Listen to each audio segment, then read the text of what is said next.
All right. Well, I have that it is the top of the hour. If you're in Kentucky like me, it is noon.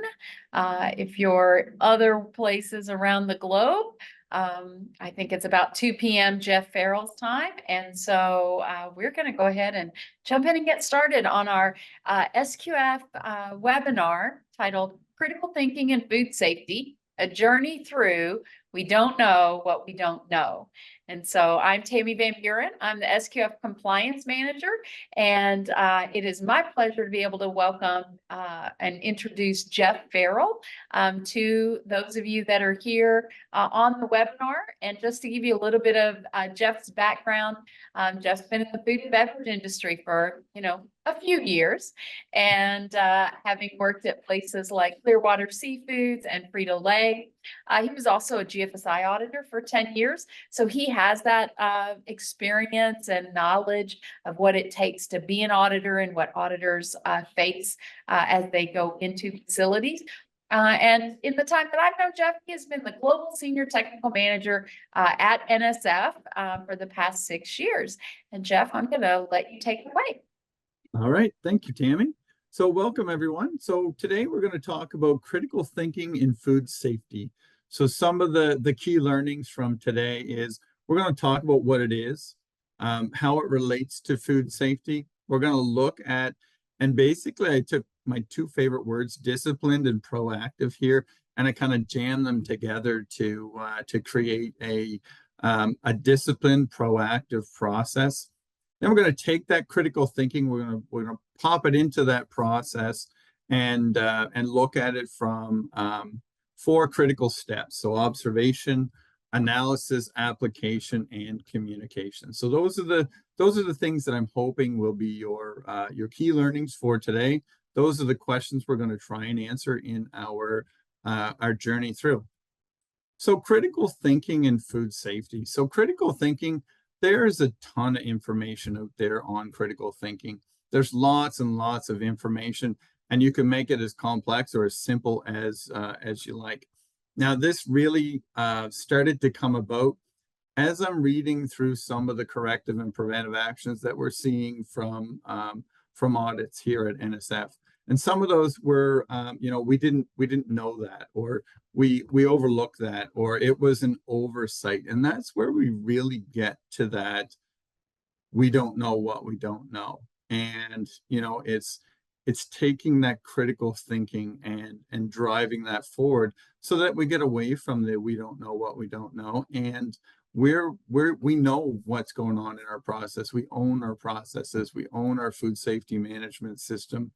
And we can do that through a disciplined, proactive process and with critical thinking. Now, critical thinking, it's data-driven. It's not opinions, it's not feelings, it's data-driven.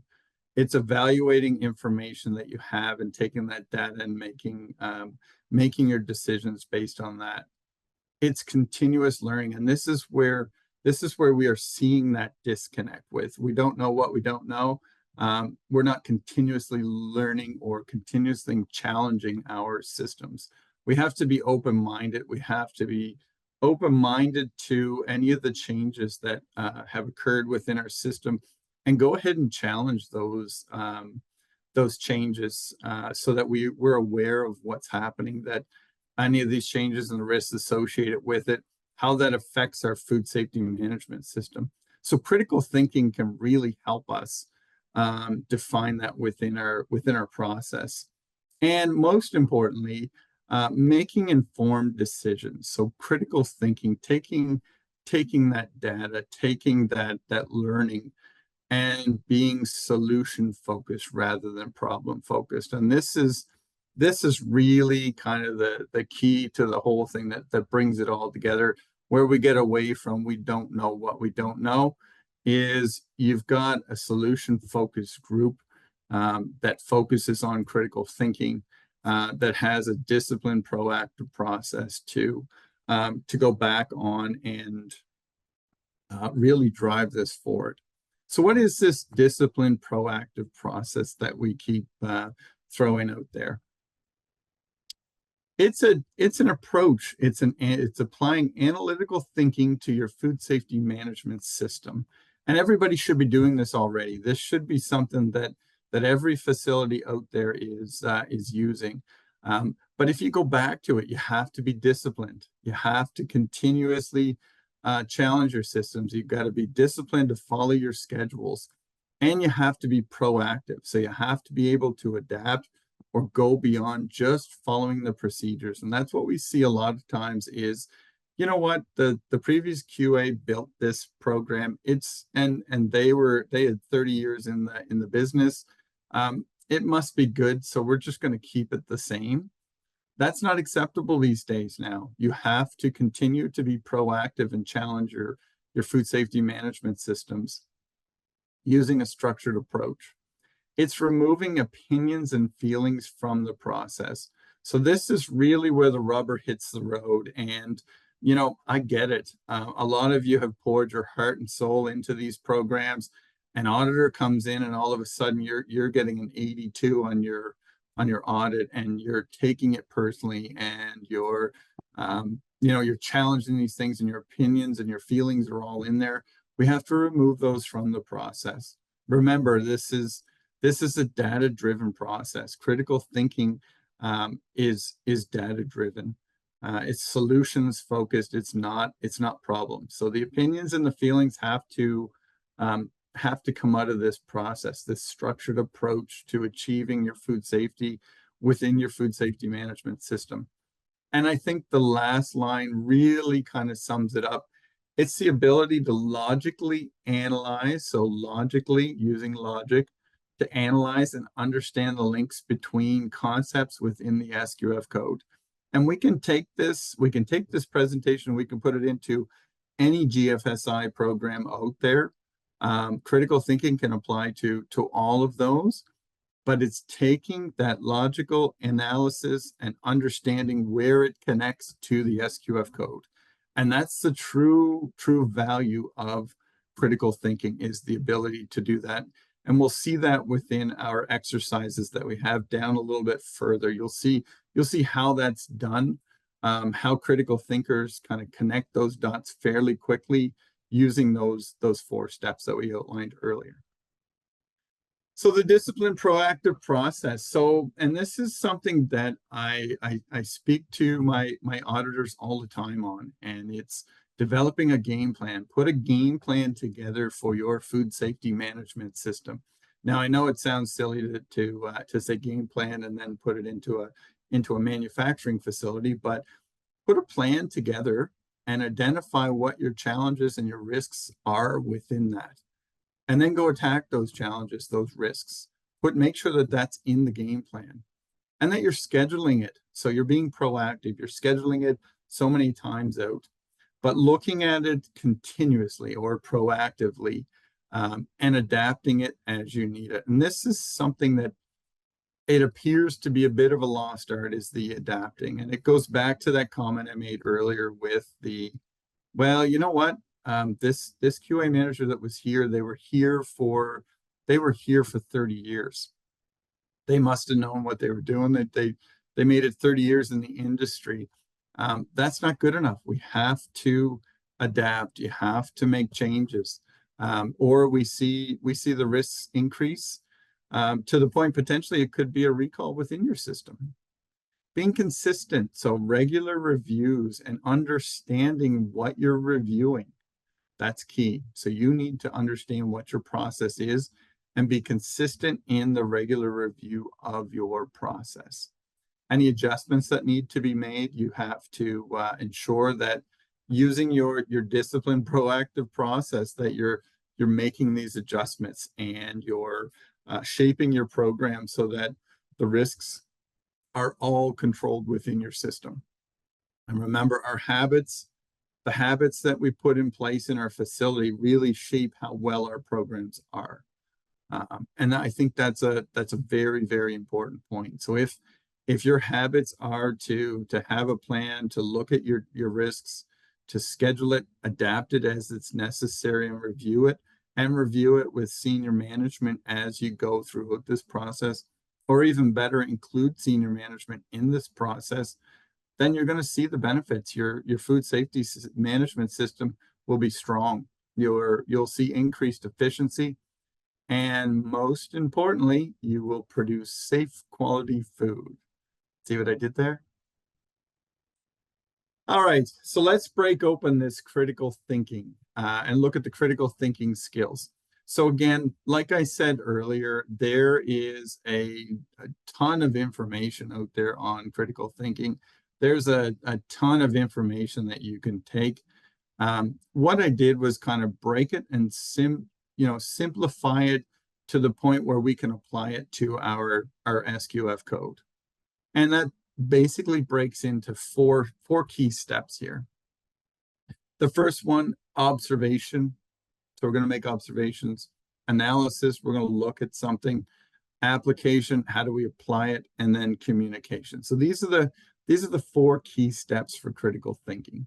And these are the skills that everybody from an auditor to a factory worker to a QA manager, these are the skills that we want to see in all of these. This is what I'm hoping will be your big takeaway from what we're going through today.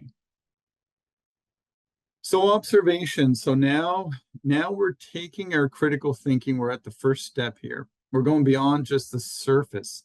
So this is an issue that we see with a lot of internal audits, is they're just noting surface issues and not diving deeply here. So you can see that the key word is right in that second sentence there. Actively considering the how and why things are done a certain way. And this goes back to that disciplined process, that disciplined proactive process of challenging your systems. Make sure you understand how your systems work. And if you understand how they work, why they're done that way, and what the risks are or the potential risks are for your system if you lose control of those. So again, we're actively observing our systems, and that should be everybody. That's the right from the auditor to the plant manager to the QA manager to the factory worker. And it's important that everybody is actively looking for the potential hazards and the risks within that food safety management system, and most importantly, letting someone know what's going on if there is changes that need to be made.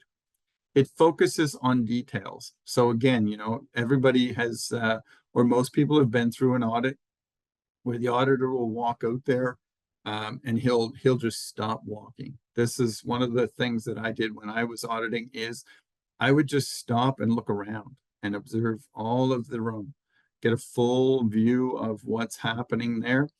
And in that moment, I'm making my observations. I'm actively looking at how things are being done in that facility.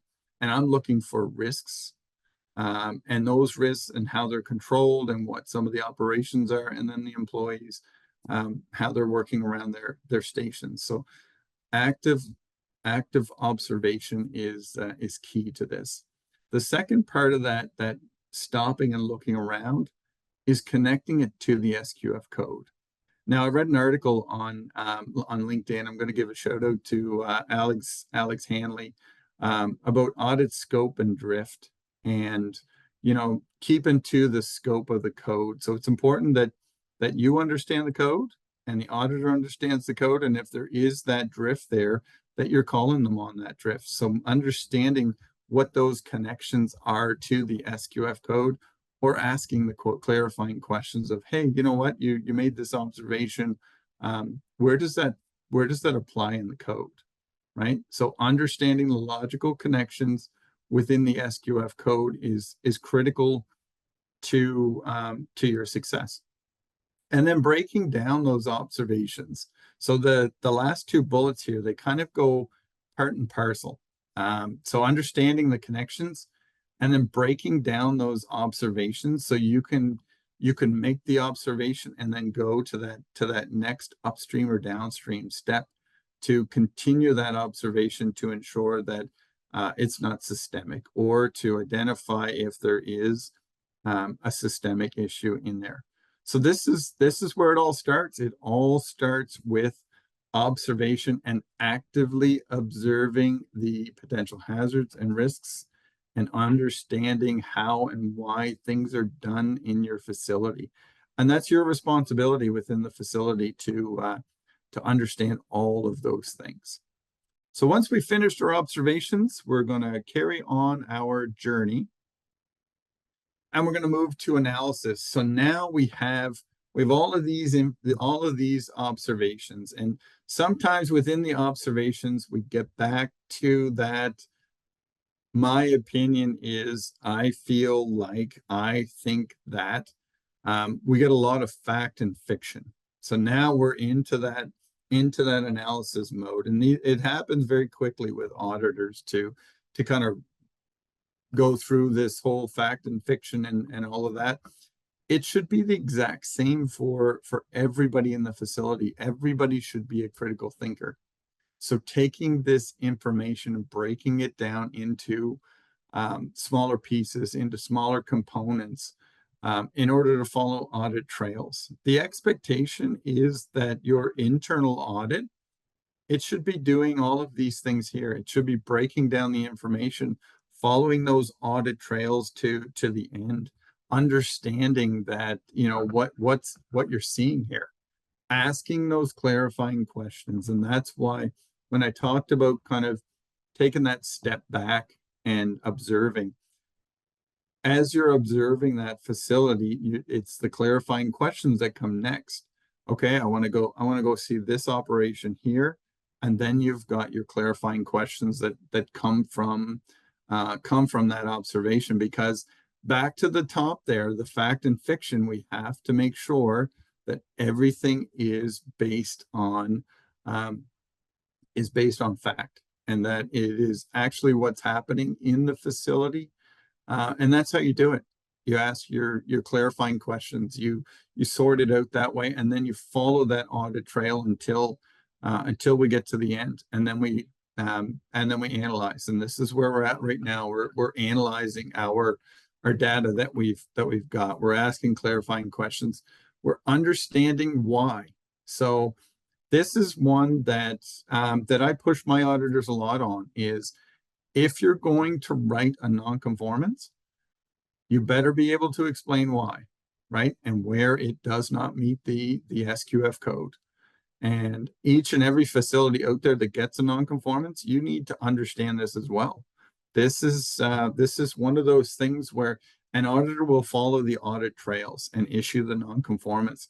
They're not going to root cause or preventive they're not going to root cause that for you. They're going to write that. They're going to follow that audit trail, issue the nonconformance, and then it's up to you to understand why, so that you can root cause analysis that nonconformance. So this is a big one.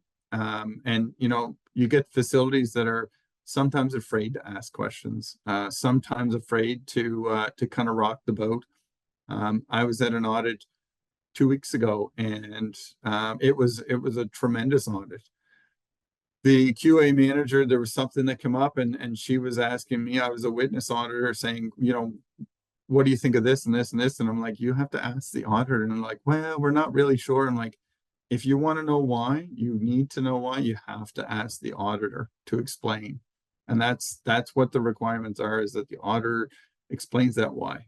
And so that you can understand it, so that you can take that and root cause and go through the hazard identification risks. Because and that last statement is a big statement as well. I bolded most of it, so I couldn't really bold the last one as well, but the last one is a big one. Understanding the risks associated with your process.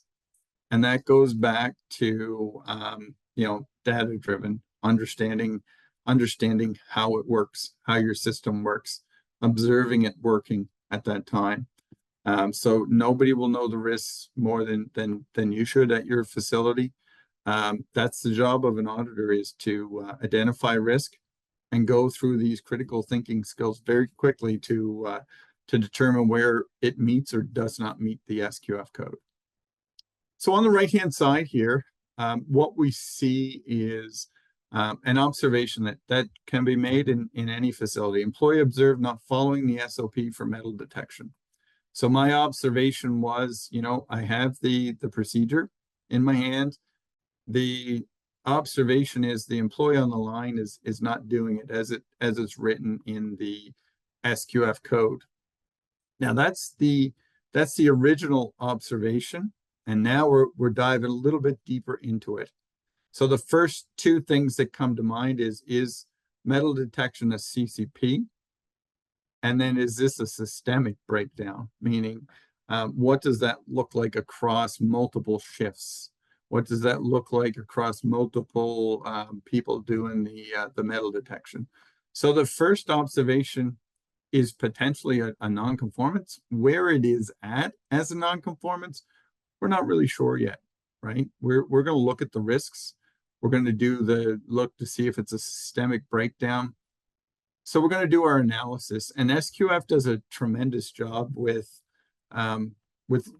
really identify how this analysis is done. So the tip sheets that they put together, they identify what they call as real, and this is really how you dive deep into that analysis to really understand what's going on, and you do it through a records review, through an interview. So interview people on the floor, interview the employee, ask them, when were you trained? What are you doing here? Show me what you're doing. And then you're doing your observations, and I put up down here, but you're looking at your observations across different shifts. You're looking at your observations kind of upstream and downstream. Is the whole facility not following procedures here, or is this kind of a blip in the program where an employee, they get nervous sometimes, that happens on the line. We want to investigate and analyze as best we can. So these are the tools that we're going to use to really dive in to understand whether there's a risk here or not, and that's based on real.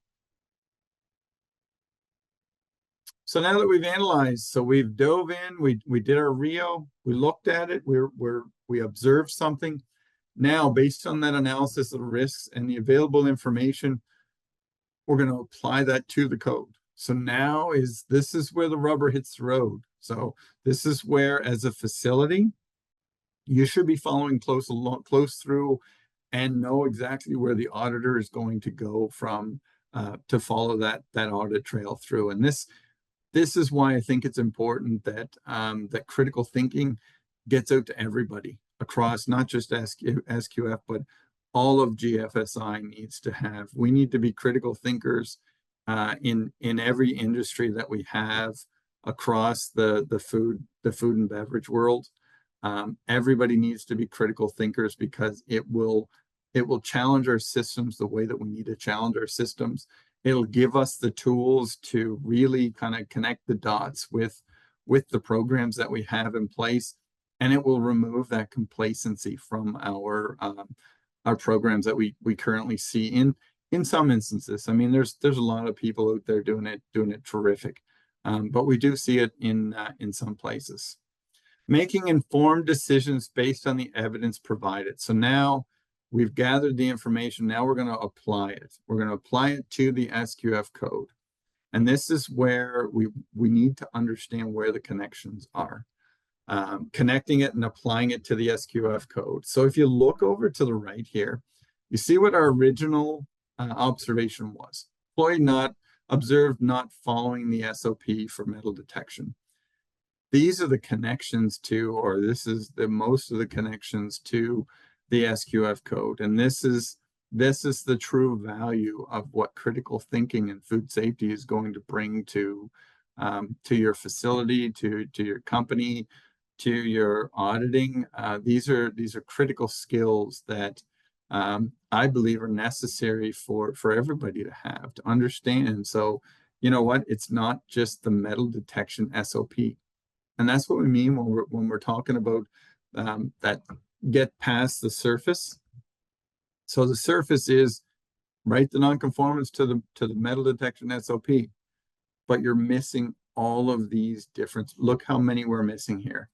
We're missing complaint management. Has there been any complaints for metal for the last 1 month, 2 months, 3 months, however far you need to dive into that. Are the documents up to date? The records, food safety plan, right? Making sure that the wands are match up from the SOP to what's actually happening, and that your food safety plan is up to date. That the process was validated to start with. That there was verification, that they are taking corrective and preventive action on the rejects. Internal audits and inspections.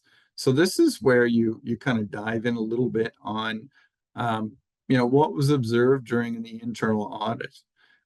Taking that critical thinking model and looking at it from an internal audits and inspections. Are they diving deeper than, yes, they're doing it, they checked it, the wands are done, check, check, check? Are they diving deeper into that investigation like we are? Training. Has the employee been trained? When was the last time they've been trained? What's the requirement for them to be trained? Calibration. So is the metal detection, what's the frequency of calibration? Control of foreign material contamination, and then the control of foreign objects. So you can see we've got what, 1, 2, 3, 4, 5, 6, 7, 8, 9. We got 11 different spots in the code where this connects. And you're going to see later on that there's a whole lot more that we can connect to. So we've got a really cool activity coming up later on that Tammy's going to walk us through. That it's a perfect visual for the application of critical thinking and how important it is to connect it to the SQF code. It's the ability to draw an informed conclusion. So informed conclusion, this is not feelings, it's not opinions. I think that this is not working, right? It's not that. It's an informed conclusion based on the observations made.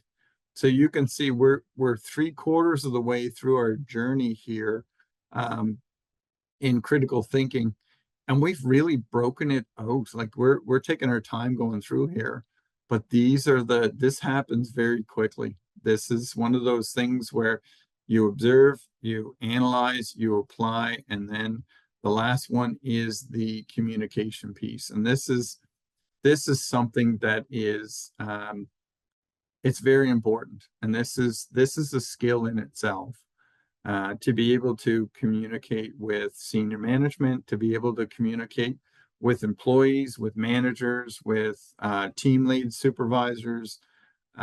Communication is critical to this process.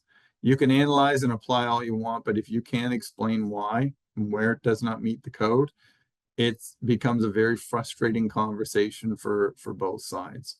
So you have to be clear and concise in the presentation of your information. And this is another thing that I push my auditors on as well, is if you're going to write a nonconformance, I need to know clearly and concise what you're writing and where it doesn't meet the code. We need to communicate the food safety risks. So again, nobody knows your system as well as you do. You're the master of your own universe, and you understand what those risks are and how they're controlled. So you should be able to explain or at least understand where these risks are. Identifying nonconformances and connecting them to the SQF code. So this is something I said earlier, that it's important that the auditor, if they're going to write that nonconformance, that they answer the where and the why. Why it doesn't meet the code, where it doesn't meet the code. And it's fully in your right. You should understand that as well. Because if you don't understand that, it hasn't been communicated correctly. It magically shows up, and as they're reading through these very quickly, it's hard to root cause something that you truly don't understand. So some of the examples, I put a couple on the right-hand side here. Employee was observed not following the metal detection SOP.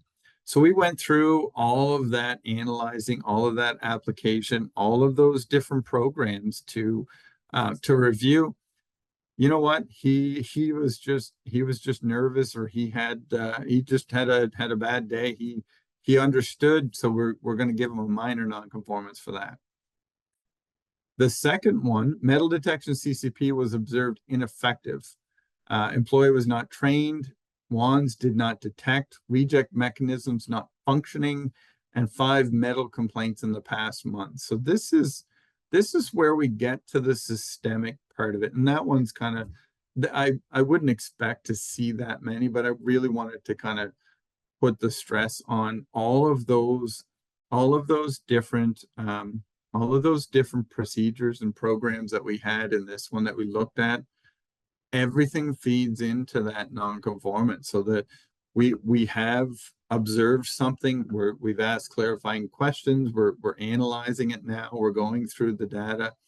Now we're connecting it to the SQF code. We're applying it to the SQF code, and in this case, we've got lots and lots of information here to say, hey, you know what? You're potentially putting the public at risk through your metal detection, and you had 5 metal complaints in the past month. So that's clearly identifying what or why it doesn't meet the code, and where it doesn't meet the code. I didn't put the numbers in here, but the numbers would be in there for the code.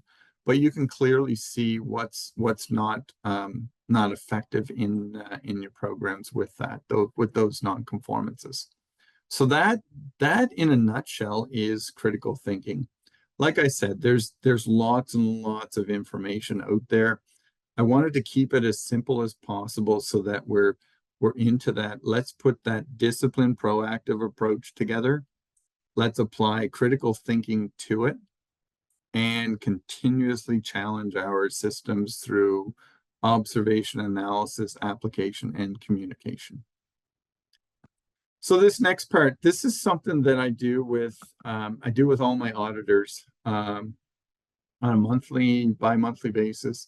I do a let's think about it session, and it challenges them to think, obviously, but it gives them kind of scenarios to kind of connect the code to. So it's almost like a practice every month for them to go through this critical thinking. I did the critical thinking training with them. I believe they're all critical thinkers, but these are good little scenarios that you go through and look at. But for us, what we're going to do is, where does it all begin? Where do we start with this critical thinking? How do we begin this journey? Where does it start? And it starts with your food safety plan, believe it or not. It starts there. When an auditor is in the opening meeting, this is what they're asking for, is your food safety plan, your flow diagram. And they are looking at the flow and evaluating risk. So I'm looking at where's all the risks? What are the risks associated with your process, and where should controls be in place for this process? So I'm obviously looking for CCPs. That's an easy one that jumps out, and rework is another one that jumps out. So just wanted to kind of peel it back a little bit and walk you guys through, what is an auditor looking for in the flow diagram. And you would be shocked at how many nonconformances we see from the food safety plan, from the flow diagram, that complacency comes in place. And this is where critical thinking will really tidy up these things here. And it could be as simple as you added a new piece of equipment, so there's a new step in here that wasn't included in your food safety plan. Not understanding what all of those connections are within your facility, of what's the impact of adding a piece of machinery here. Is there another step here? What are the risks associated with that? From an auditor, I'm getting that 10,000-foot view. I'm taking this piece of paper and I'm walking the floor to make sure that those are the actual steps within your facility.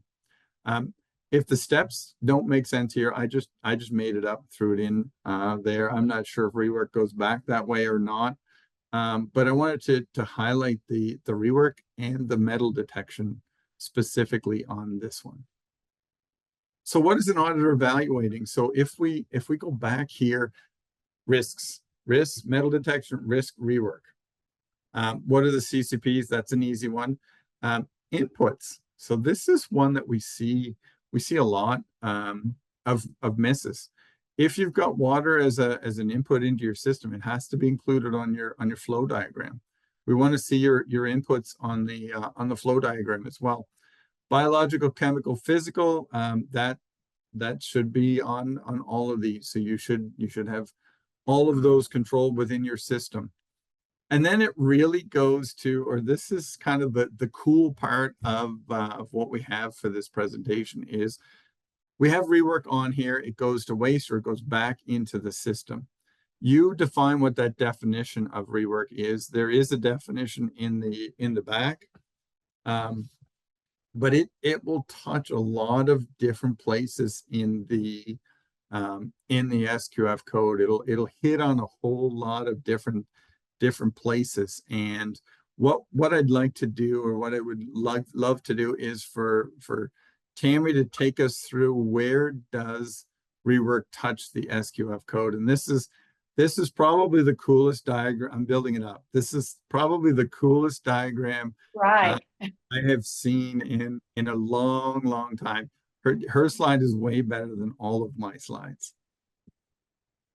Thank you for the build up. I appreciate that. So, one thing I do want to say about rework to start off is 2.4.6.1 product rework. There's one element in the SQF code that is labeled product rework.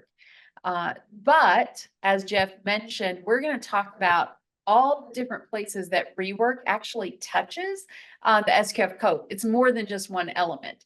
And if I'm being honest, that one element is one of the top elements marked as not applicable. And I don't know about you, Jeff, but that's a little concerning to me, right? Absolutely. I just feel like that sites, I came out of SQF certified facilities, and, just to see us marking, it is not applicable is just alarming to me, because I really think there are a lot of things that probably meet that different definition of rework and that we are not capturing. And so I'm happy that Jeff started with the flow chart and identified that on there, even if it was a made up flow chart. And, I have baking experience, and it was pretty good, Jeff. I'm not gonna lie. It was a pretty good made up flow chart for a baking operation. So, so just keeping that in mind, that, a lot of times it is marked NA, when in reality, I think, there are some opportunities where we're actually reworking. And I'm also happy that Jeff mentioned the glossary. So if you look on my turtle diagram here, the very bottom one on the far left side says glossary, rework. We define rework. So if you have not checked out, appendix to the glossary, please make sure you are familiar with that. It's got a lot of great information in there. But just to give a little bit of explanation behind a turtle diagram. So I came from the automotive industry, and this was a tool that was presented to me, gosh, probably 30 years ago. So turtle diagrams, nothing new. I certainly didn't make it up. It's been around for a while. The automotive industry has used them extensively, specifically for auditing and internal auditing. So rework is the process that we're focused on today. So you can see that in the middle of the page. And then I listed 2.4.6.1 first. There in that left-hand side in that blue box, that has all of our inputs. Those are our code requirements. Could also include some regulatory requirements as well, if the process you're doing happens to touch regulatory also. But just some of the things I mentioned, Jeff went over the food safety plan. So 2.4.3 food safety plan, not only the flow chart, but it also touches the hazard analysis. So you have to identify those hazards that Jeff talked about, the biological, the chemical, and physical, as they relate to that rework process step. And the thing with rework, it can happen in a lot of different places, right, Jeff? you may not just have rework one spot on that flow chart.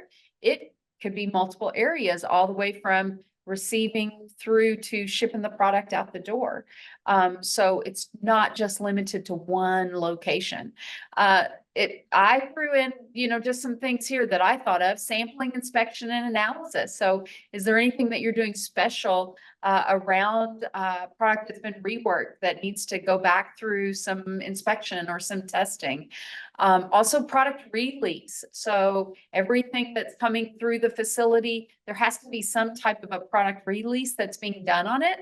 And that's going to follow after testing and things have been completed. So same thing with rework. When it's going back through the system, you have to determine, if it's acceptable and meets the requirements as specified in your program.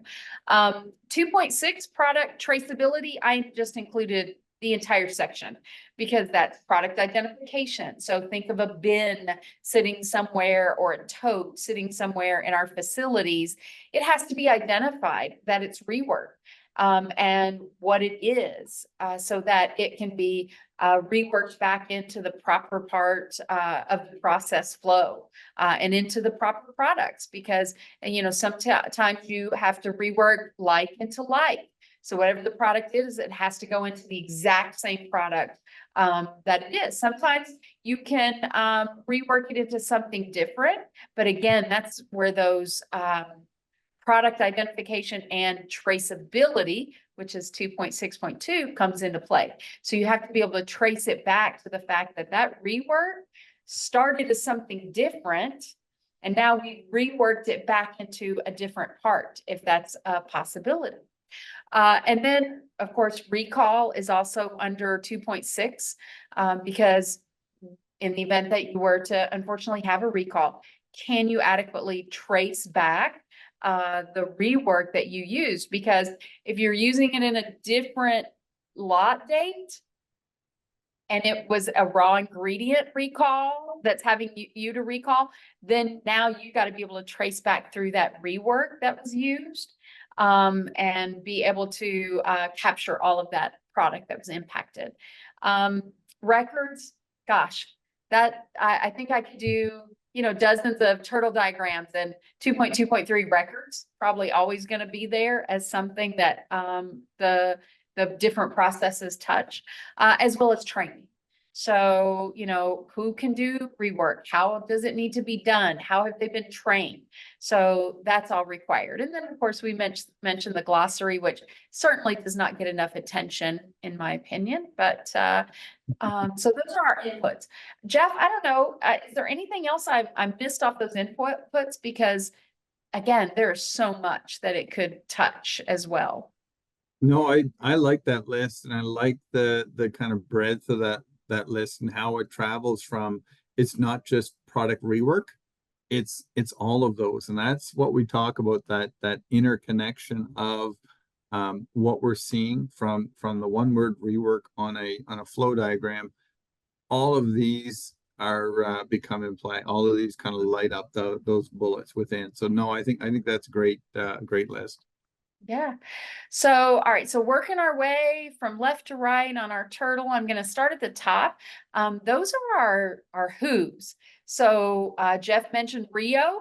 So who are we going to interview, or who are we going to observe? And so you can see there, I've mentioned quality control, rework personnel, material handlers, production operators. The one person I did not put on this list is the SQF practitioner.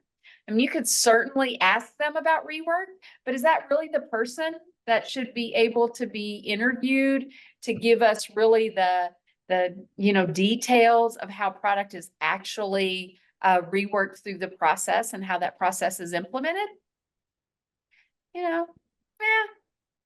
They should certainly be able to answer some questions, but that's not going to be my first go-to person. And too often we see so many audits where the focus is on interviewing the practitioner, that we interview the practitioner for everything. So I challenge you as sites to interview people, during your internal audit besides the practitioner. So you should be interviewing everyone from senior site leadership down to the cleaning and sanitation people that are only there on third shift. So you should be interviewing everybody. Okay. And then moving on around our turtle to that back leg there. That's the what. So do we have special rework bins and utensils?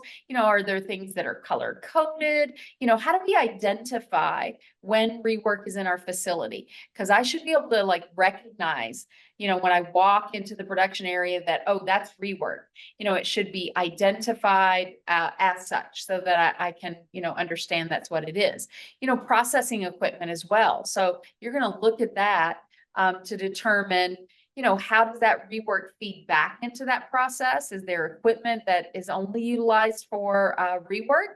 And if so, how's the cleaning and sanitation of that? If we only do rework, let's say, one time a day, what are we doing with that equipment the rest of the production time? So, the what is very important to look at. Moving down to the bottom, I'm gonna look at the rework procedures. Okay, so these are, all of those documents that could be coming into play here. So we certainly have to have some type of rework procedure to tell us how product gets reworked. Hold log. So a lot of times, rework may come as the result of something that was put on hold. So that we need to be able to follow that back through the process. Hold and rework tags, maybe that's how you're identifying when you have rework. So how are those controlled?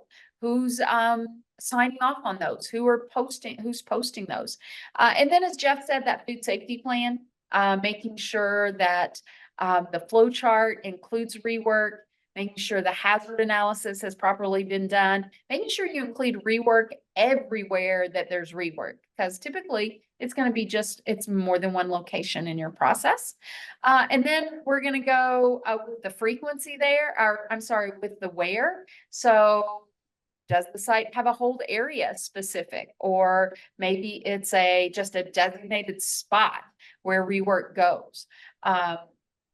You might have a specific hold area. You should have where it's quarantined and, things can't just be taken out of that hold area. And then the production areas in general. So, is it lined out so that rework is very obvious and that you can, provide for that traceability, which is so critical. And then on the far right, those are our outputs, which typically are records. So looking at the production records after they've been produced, those release records, making sure again that they account for any rework. Traceability obviously goes with the product traceability requirements, which would, definitely come in handy in the event that you had a recall and you needed to capture that product.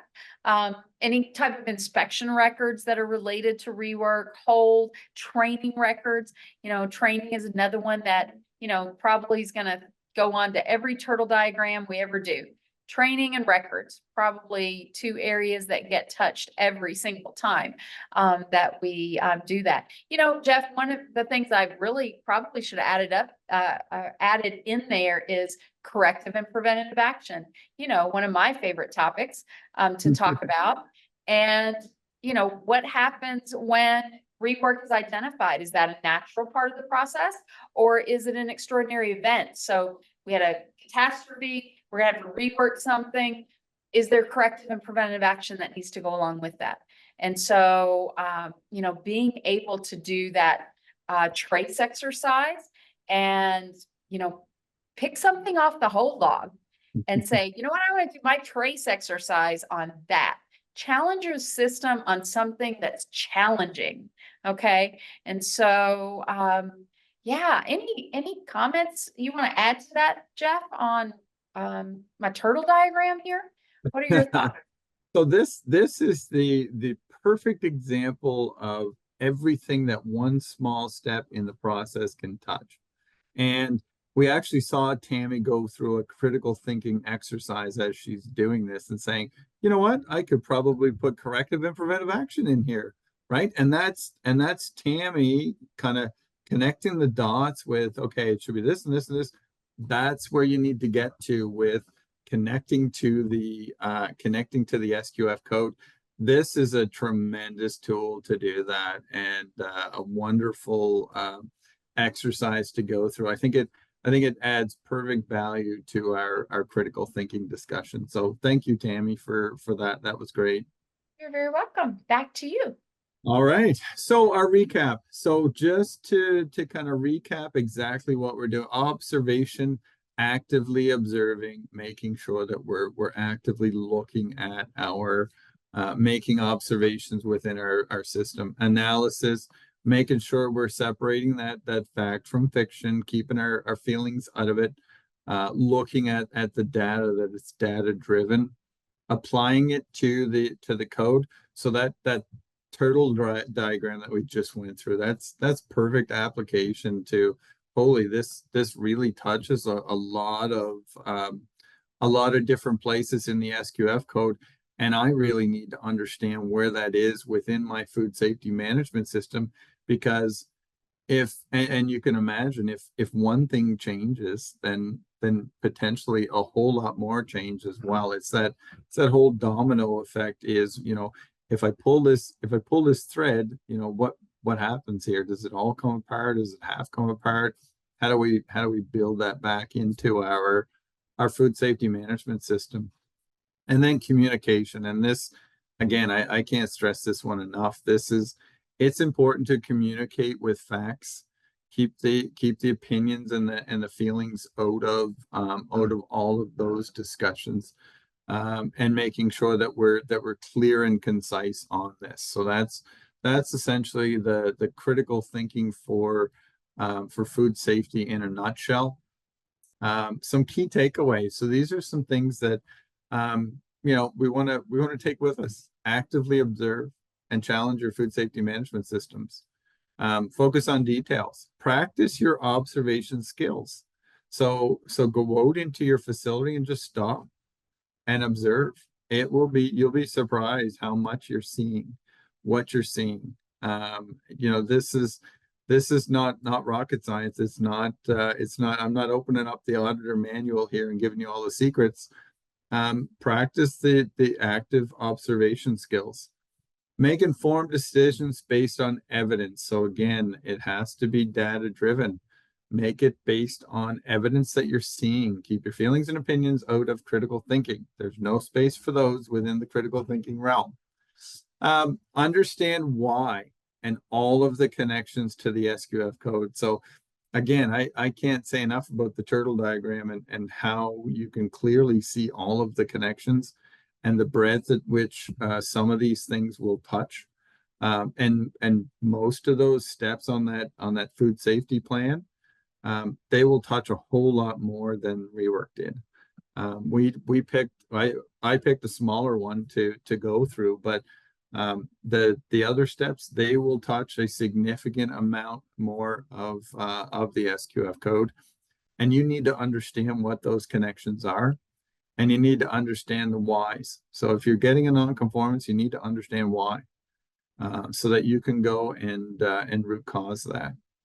And I'm going to finish with my two favorite words, and I'm going to jam them together into the other. So be disciplined and proactive in your processes. Have a game plan. Put a game plan together and develop your own disciplined, proactive process using critical thinking as that engine. I want to thank you so much for everything, for coming to the webinar. We'll open it up to questions for, I think we've got 5 minutes left, so we'll open it up to questions that we received. All right, so we do have a few questions to answer, Jeff. So Okay. let's just jump in with those. We'll see if We'll see yeah. how many we get answered. Okay, Yeah. so several of them were focused on CCP. So you mentioned CCP in a couple different places within your presentation. So several people asked directly things like, is metal detection automatically CCP? What kind of CCP should I have in my company if I'm making paper plates? So we got some specifics. So this is good. Like, this started to to bubble up some of that critical thinking. You're starting to kind of think about and apply it to your system.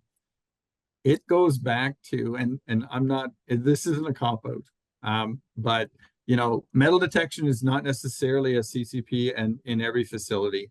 You determine what your risks are in the facility. And again, it goes back to that critical thinking through observing, analyzing, applying, and communicating. You build your system, you understand what those risks are, and determine, hey, you know what, we're making paper plates here. We have this equipment that has metal and it potentially could, you have to look at that, you have to do that risk assessment for it. But I like that's you're starting that process of thinking critically through and asking those questions, because part of the communication is asking clarifying questions, right? You want to ask those questions in the observation and then communicating that through as well. So that's kind of my neutral answer on that one. It depends. That's always the go-to answer. I It wasn't going to depends. say that, but you totally did. I threw it out there. Absolutely. So we've got a question. In the instance where the auditor observed one operator not following the written procedure, if we have programs in place along with records, does that help to reduce the finding? So I don't know if you want to answer that or you want me to. Okay. No, I can jump in on this one. So what we'll do, and this goes back to following those audit trails, right? It's not necessarily a non-conformance right away. We're looking at that upstream and that downstream. We're looking at the records. We're analyzing all of that information from there. We're looking potentially at different operators on different shifts, on different lines, we're looking for that systemic, is it a systemic problem or is it just kind of a one-off? And sometimes what happens is, you know what, you go back and you say, hey, you know what, they get nervous, right? That's part of the program. But if I go back or the records are all there, he's trained, he's just really nervous, I'll go back as an auditor, I'll go back and ask him again, show me what you're doing here. You know what, I'm Jeff, I'm an auditor, you know what, let's show me what you're doing. You're the expert, you do this. It's different if I observed him doing it incorrectly and an operator 2 lines down doing it incorrectly and then another operator down there. But that goes to that diving deeper than the surface into your programs. And I think that's an excellent question. Absolutely. Tammy? I was gonna just add to it. So a lot of times I tell people one of the pages that I turn to the most often is in Part A of the code, where it defines levels of nonconformances. And I have auditors call me and say, well, what do you think? Was this a minor? Was it a major? I have technical managers call and ask me that question. And I always say, well, I can't consult, but here, let me read from the code. So the definition of a minor is random or infrequent failure, evidence of an incomplete or inappropriate implementation of the code, which, if not corrected, could lead to system element breakdown. So that's a minor.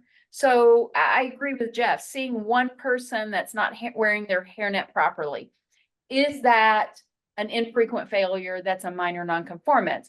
Or is it something that, you're just going to point out but not write up? But at the same time, as Jeff pointed out multiple times, dig deeper. Is it a bigger issue? Look at those customer complaints. Are we seeing customer complaints for hair in the product? Because if we are, that one minor random occurrence may not be a random occurrence, because we all know the day the auditor's there is the site's best day. So when the auditor's not there, do we have multiple people running around without their hairnets on? So, all right, let me look. We may have time for one more question. Let's see. So where should critical thinking be included in your food safety program? Okay. All right. So critical thinking should be throughout your entire program.